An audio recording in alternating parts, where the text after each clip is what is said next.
Hey guys, it's Mitch. How's it going? Alright, who remembers when I did a video on the first issue of ATARI FORCE? It was a little while ago, almost exactly a year ago, actually, which is weird. Like a year tomorrow, I think.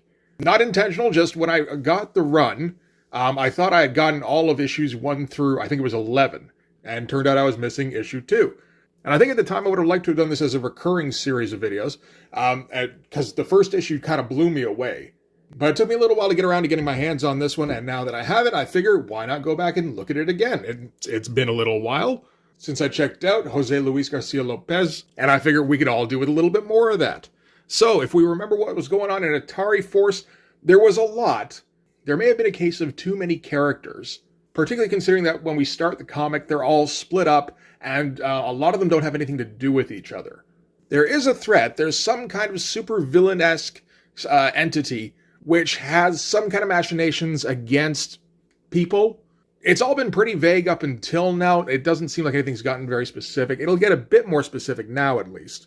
But it would take a little bit too long to explain, I think, everything going on, so we might as well just jump right into it, and we'll just kind of pick things up as we go. So we can start with the cover here. These are, I would say, the most interesting characters in this book. This is Dart, this is Blackjack. And they're going to be fighting against the War Beast, because the War Beast has woken. And I will say the War Beast has a pretty silly-looking design, but this is meant to be straight-up space fantasy. Very much in the vein of Star Wars. So whatever they're doing in Star Wars, this is going to do that, only it's going to look way better. And this is basically who I think of as the main character in the book. This is Dart, maybe the most capable woman in the multiverse. That was one of my few gripes about that first issue, was that there wasn't more of Dart and Blackjack. So we'll get a bit more in this one at least. And yeah, it's a fun cover. It's kind of just capturing a scene that's going to show up later in the issue. And it's a nice big close-up on Dart, capably handling this giant vegetable-looking alien. And decent job of kind of framing things so that Blackjack is still pretty visible, even though the colorist didn't really help out there. They probably should have. All right, so we're going to start off with Dart and Blackjack, so that's, I'm happy about that at least. When last we saw them, they had done a job for somebody, then that somebody had refused to pay them, so they started tearing up the joint, and then they had to run for their lives. And that's kind of where we left off with them. Now, they seem to be on the other side. This is, they're on a rebellion side, and they're charging against their old would-be employers, and their hopes are very slim. So, they would have been best served to just kind of stay on the side they were on, but since they got slighted, they're going to take it out on them. And we're going to get a whole bunch of fun space opera, like war stuff. Interesting choices up here to do the one big panel as 3 smaller panels, but one of the panels here has both this moment here as well as the next moment in the same panel. It's a very strange decision. All right, so now we're going to get our double-page spread for the turn. Not as striking as the first time we saw it, when it was a huge, like, double splash. And the composition of the splash was very much the point of it. But they're still doing a good job of incorporating the title of the book, as well as the title of this particular issue. So yeah, they're trying to make some headway against this encampment here, but they keep getting repulsed. Dart tries to radio into her command center, I suppose, through little wristwatch thing, asking for bombardment or some kind of covering fire, but they can't respond because their flak cannons have been destroyed. Or at least disabled. So it looks like it's going to be up to Dart and Blackjack, as it often is. So one of them is going to have to stay in the foxhole here and provide covering fire, and the other one's going to have to charge the encampment, leading to almost certain death. And because Blackjack has a gun that doesn't do rapid fire very well, that means Dart has to be the one laying down the covering fire. And he gives her a quick smooch before he goes, and then charges off as he leaves. She thinks, okay, he's going off to die. But hey, there's worse deaths than this. And I like that they decided to make Blackjack the focus for this particular moment, because between the two so far, at least, Dart has very much seemed to be the more capable one. So it just would have been easy to give her this moment as well, but split them up, and you make them equally formidable. It's good stuff. And all this panel-to-panel stuff just looks great. Still love the way Jose Luis Garcia Lopez draws women, like their faces. He does it perfectly every time. From any angle. Doesn't matter. Take your pick. They all look fantastic. I mean, everything Jose Luis Garcia Lopez draws looks fantastic. It's just the main focus for me is always going to be faces and hands because he does them exceedingly well. Like the hands always look very naturalistic. I assume there's some modeling going on at some point, but he's incorporating it well enough that it just blends seamlessly into everything else anyway. And in the last issue we reviewed, I mentioned how Jose Luis Garcia Lopez, his main influences, apart from some Southern American artists, are actually the forefathers of modern comics. So Hal Foster and Milt Caniff and Alex Raymond. And you can see the influence of a couple of those guys in here, like the stylishness of the way he does faces, the way he does figures, people, that sort of thing. That's all Alex Raymond. And the way he does these very expressive kind of figures that still feel very natural and they don't have any kind of stiffness to them. That's all Milt Caniff. All right, so Blackjack's going to charge at the encampment. All sorts of dust is getting kicked up from the laser fire flying back and forth to the point where Dart can't see what's happening anymore. And then there's a big explosion. Dart's not sure exactly what happened. They get the one figure walking out of the mist. And of course, it's Blackjack, who lights a cigar on a piece of smoking debris and then throws the debris over his shoulder there. And he announces that that's the last of General Key's strongholds. General Key was the guy who tried to employ them earlier. And now the rebels should take over pretty easily.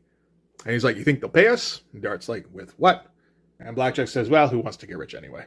All the drawings here look great, very fun. This figure here, like there's just so much in this. Like there's in the figures here, they look so good, like so naturalistic. And like there's nice little details all throughout the costumes here, but they don't feel too cluttered. It's just some excellent looking drawing. The only thing I complain about really is that there's not enough focus on the climax of this scene. Jose Luis Garcia Lopez, he sticks generally to pretty small panels for the most part. Every once in a while, he kind of cuts loose. But yeah, this was, he had a lot to fit into, what, 4 pages? Yeah, that's that entire scene. And it's not like he was wasting space on any of these. I mean, this is maybe the only thing you could argue. But on the cover page, you kind of have to do that. Like the first page you open up to, everything else, small panels, all just about the storytelling. So a little bit of a case of trying maybe to pack too much into this issue. Although, I mean, the essence of what was going on does get across. So I guess it's not really that much of a problem. All right, so from there we're going to cut to an evil spaceship floating through the multiverse. And this is the antagonistic force that ATARI Force is going to have to eventually confront. It's very much like 80s cartoons, where you get the central villain figure who is constantly sending out minions and has machinations and plans in which he's trying to entrap certain members of the ATARI Force, or he's trying to, just spread evil throughout the multiverse. So in the last issue, he melted a general because he failed him, and the task that he failed in was in delivering Dart. So that's what the focus is going to be again here. So this time he's got a new plan. He's going to bring in the War Beast, which, just looks like a giant vegetable kind of creature, and apparently smells pretty goddamn bad.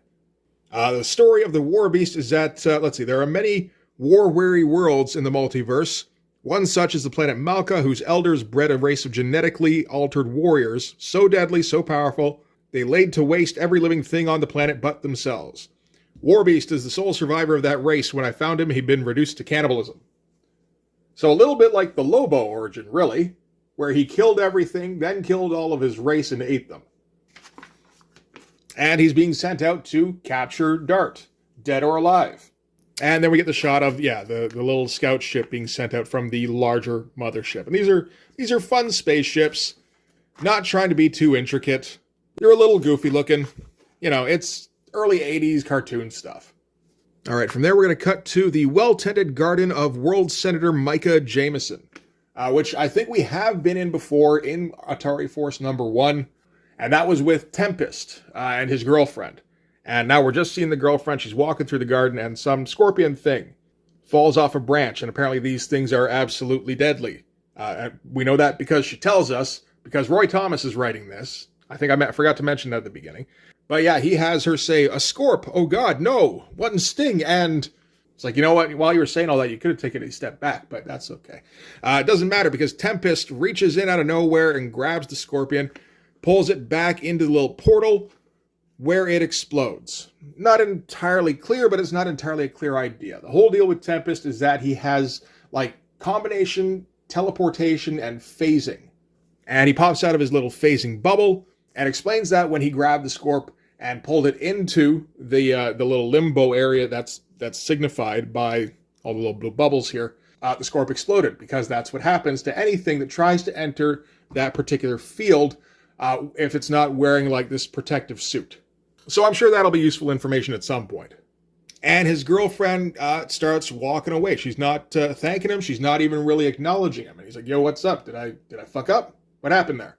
And what happened is that her dad, the senator, has told her to stay away from Tempest because Tempest is weird. He's got weird powers, and his dad's weird, and he doesn't want all that weirdness near his daughter. And hey, I got a daughter. I kind of relate. Again, reasonably fun stuff, although I will say the stuff with Tempest is some of the stuff I'm like least interested in. I don't know, just the character isn't really my thing. Hey, it's Power Lords, the video game. I'm sure it looks exactly like this. So, at being told to leave, Tempest gives the senator a shove, shoves him back into like a pool here, and then dives into his multiverse teleportational phasey stuff. And then goes and consoles himself in this kind of limbo area that he frequents often and has since he was a kid. Since he started developing this ability, he just kind of, whenever something was a bit too much for him and he needed to get away, he'd just slip into this other dimension where there's all these things that are comforting to him, I suppose, all these animals. Great figures, like absolutely great though. Like there's a strong pose for shoving the senator into the pool, and that's a great action pose for leaping back into the portal here. All right, so now we're cutting again because we're going to cut a whole lot in this comic. This time we're cutting to the Atari space station above New Earth. So this would all have been the subject of the original Atari miniseries, I think. There was a first Atari Force, which was, I believe, led by this guy here, Champion. And they brought the human race to New Earth and maybe liberated this part of the multiverse or something, the galaxy. I don't know. I didn't read that stuff. But this is their headquarters here. And Champion, of course, is Tempest's father. We saw him on the cover of issue 1. He never showed up in the context of the issue. So we're getting him now, at least. And he's doing some kind of stuff in a lab. We got that alien lady who was, I think, briefly in issue 1. And she's trying to, like, get his attention telepathically. But there's, like, psionic shields around the doorway. So he's put up a pretty heavy do not disturb sign. But just her attempt to try and get his attention has gotten his attention, even if he couldn't hear exactly what she was thinking at him. So he dilates the little portal here, just tells her to make it quick. Great composition here. Really making him the central figure, just by giving him the weird shaped panel. And she introduces himself. She calls herself Morphia, and turns out basically she's a psychologist. And Champion is often locking himself in his lab and kind of disassociating from the rest of the crew, or from anybody really, so she needs to assess him. But yeah, these are some great looking page designs. Like, I love this thing here as the central image, and it works in context as well because it's also this dilated portal. But you just look at like how much details getting thrown into this, like the space station here. Like, you get the feeling Jose Luis Garcia Lopez drawing tech isn't exactly his thing, but it's something he has to do for this particular job, so he's going to do it as best he can. And he can do it pretty goddamn well. And, everything has, I think there's background in every single panel in here, basically. Unless you're counting stuff like this, or, this is a little bit iffy. But, like, I just did a video on Ascension #1 a couple of days ago, and, that was one where, it's a completely different mindset, really. We're talking about 1997 versus 1980, I think, 2. Yeah, pretty close, 83. But in that, of course, they take every opportunity to avoid drawing backgrounds, where you just draw the establishing shot, you draw the backgrounds on that. That way, the audience has had it implied that there are backgrounds in this scene. So you don't need me to draw the backgrounds at that point. You can make up the backgrounds in your head. This is, it's a different time. It's 1983. Jose Luis Garcia Lopez is going to draw the backgrounds in everything if he can. All right, so Champion's going to explain what his particular dilemma is. And what his deal is that he suspects there is some evil, malevolent force which is causing change to this part of the galaxy. And he doesn't have any proof yet, but he keeps finding like little bits of like circumstantial evidence that really wouldn't stand up if under any kind of scrutiny, but it's the kind of thing he keeps finding. So it keeps just kind of feeding his belief that there's something out there. And of course he's right. I mean, we saw it just a few pages ago. It sent the War Beast. And he's a little fucked up over this because like when him and ATARI Force first came to the area, everything was peaceful. Like they kind of pacified the area. And now it's all in turmoil. There's rebellion. There's imperial war. There's just destruction everywhere. And he figures somebody has to be responsible for this. And Morphia is thinking that he's blaming himself for the death of his wife and just throwing himself into this paranoid little fantasy. And it's probably a little bit of column A, column B. And that's all we're going to get of Champion in this issue. But that was some extremely nicely drawn stuff. Again, like just tons of background stuff in here. That doesn't necessarily need to be there, but I'm glad he threw it in. All right, from there, we're changing scenes again. And this is in like warp drive, where a couple of ships are traveling and they get a little bit too close to each other. So even though they're in warp, and when you're in warp, you're invisible, because of their proximity and the fact that they're both in warp, they can kind of see each other for a moment before they pass. And I realized that that was unnecessary for you to know. They tell us. So now you know as well. All right, now one of the ships here, I think it's this one here. This is the Cliched, which is like a merchant freighter or maybe mercenary freighter. And these are the guys who kidnapped the egg baby in the last issue. And it's basically just the captain and his lackey. And the captain has gone to sleep. He's drunk himself into unconsciousness, which happens fairly often. So the lackey is just stuck listening to the giant egg baby wailing and knocking on the doors. And the captain, of course, has said that the baby doesn't have feelings, but, you know, the lackey doesn't believe that at all. And he thinks they never should have captured it, and death would be preferable for the baby than for it to have to suffer through slavery. So he's going to release the airlock and shove it out into space, and that's when his hand gets grabbed. And that turns out that's the captain. And he's like, would you forget we had like freight in there? You forgot, right? And Lackey's like, yeah, I totally forgot. That's what that was. And the captain just reminds him that, you know, they're taking him to a slaver to sell the thing. So, you know, make sure you don't try and open the airlock there again. That'd be bad. And yeah, these great little Jack Davis looking figures here. It's great stuff. Okay, and then we cut to the other ship that was traveling through hyperspace. We don't really know who these people are that are running this ship. There seems to be some kind of robot people. And they're complaining that the inventory of supplies is incorrect. And the other robot here is like, suggest inventory unit in error. Not this unit's responsibility. So it's nice to know that even robots can pass the buck when necessary. And turns out the reason for the supplies going missing is because of Packrat. And Packrat has stowed away, stolen a whole bunch of valuables, stolen a whole bunch of food, and he's just kind of availing himself of the ship's hospitality. But of course, hiding in the depths of the ship kind of opened you up to some risks. So there's these Viper hounds that kind of infest all the dark areas of the ship. And Packrat's a coward, so, you know, naturally he sees a scary looking lizard dog thing coming at him, and he just starts running until he gets cornered, at which point he kind of snaps and murders the Viper dog thing. And that's kind of what we saw of Packrat in the last one, which is that, you know, he does something illegal, he gets caught, or he gets threatened in some way, and he tries to escape, and he gets trapped, and then he turns into a caged animal and rips everything to pieces. So that seems to be kind of his whole character. All right, so now we're going to get this incredible fucking panel as we cut back to Dart and Blackjack. And this is kind of a field of victory. You know, we're having a little celebration that they won the day. And it's like a World War II political cartoon, kind of, where they're all sitting around a fire, you know, like Dart's talking to the general she was speaking with earlier on her little wristwatch. Blackjack's having fun dancing with the locals. And it's a great-looking little snapshot of, just like post-war celebration stuff. Colorist is helping out and popping out the most important parts of the panel by doing, like, you know, single color basically for all these no-name soldiers who are joining in the celebration. Lighter color for Blackjack and his dancing partner, and then more naturalistic color for Dart and the general she's speaking to here. And again, these poses are fucking wild. Just how good that looks. Again, I have to kind of assume that there's modeling going on here because it just looks too good. And that's kind of a tough pose to draw. I mean, like I think a lot of people can draw it, but not too many of them are going to make it look like it's actually a person sitting there. And we're going to learn a little bit about Dart. We're going to find out that her parents were part of ATARI Force.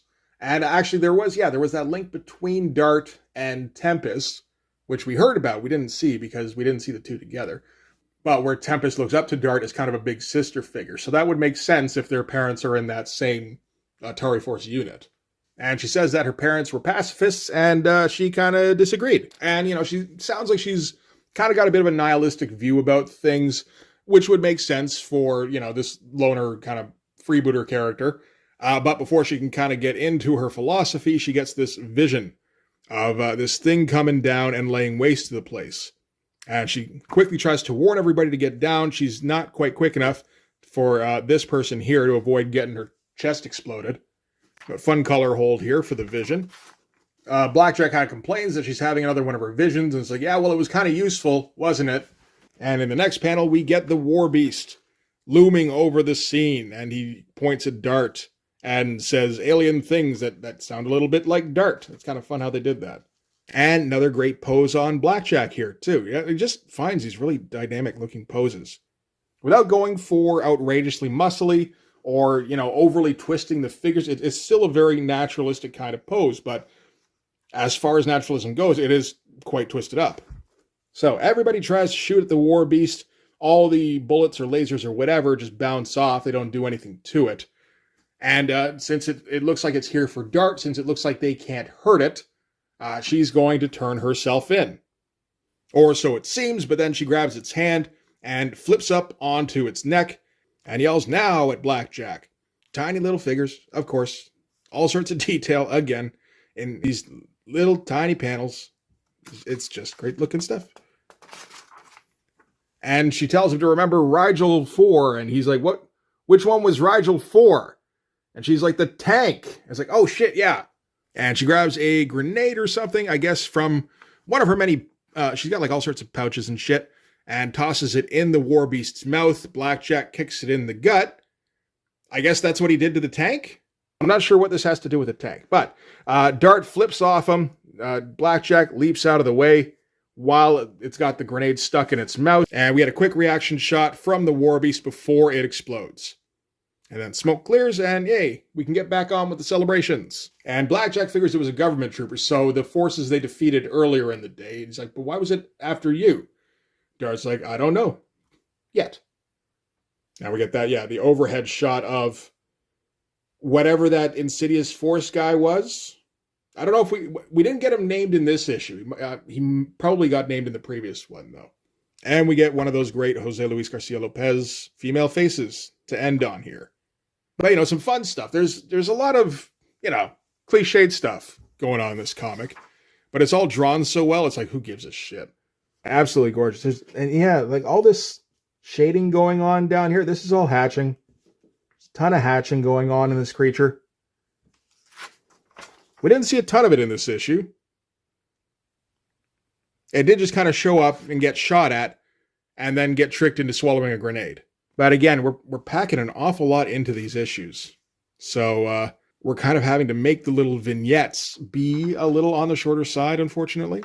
When we get these little fact files here, so we get one for Champion, we get one for Pack Rat, and we get one for Tempest. And these are kind of close to the style guides that Jose Luis Garcia Lopez would, that was one of his jobs at DC, was drawing basically the definitive versions of the DC characters that everybody else kind of based, their look on. And there's a Green Lantern series by Len Wein and Dave Gibbons coming out at this time. I didn't know about that, but that's an interesting looking mix. Return of the Jedi video game, which looks like there's absolutely nothing going on in it. And again, with the creepy as hell Power Lords toys. Don't you want to buy this and scar your child? So that is ATARI Force number 2. That is some gorgeous looking stuff.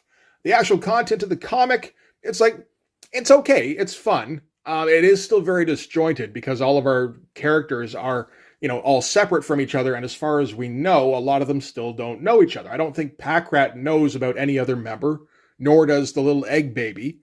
Morphia, the psychologist, the alien girl, she knows Champion, but and I assume she knows Tempest. I don't imagine she knows anybody else in the group. Maybe Dart. Like we still haven't had any kind of event to bring these characters together. It feels like we're getting closer. Like we had the two ships cross over each other and warp. It's like, hey, they're kind of in proximity, Pack Rat and the Egg Baby, and then they go their separate ways again. So as they're not in the same kind of area, and they can't share scenes, you're trying to split, 20, 22 pages over 5 different groups of characters. So yeah, you're not going to get much more than 2 to 4 pages per character. So it's a little hard to kind of build anything, really.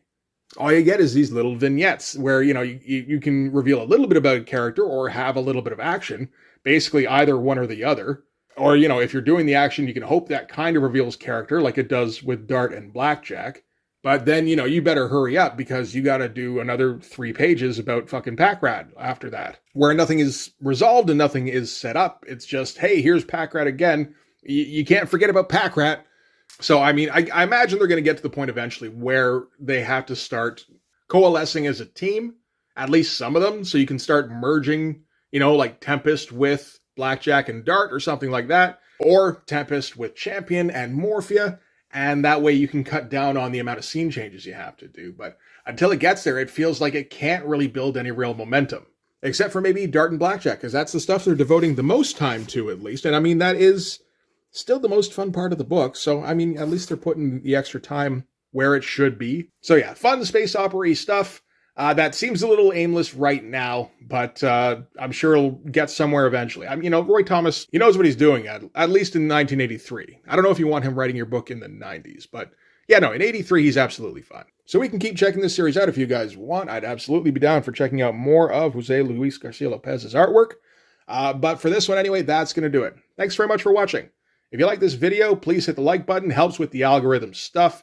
If you want to see more, you can hit subscribe. And if you really want to help out, in the description, there's a link to my Patreon. And if you go subscribe there, that gives you access to everything I do. So, whole bunch of comic stuff, like comic artwork, as well as whole bunch of videos. You can also follow me on Instagram and DM me there for commissions. Commissions are open. But yeah, that's going to do it. Thanks again for watching, guys. I'll see you in the next one. Bye-bye.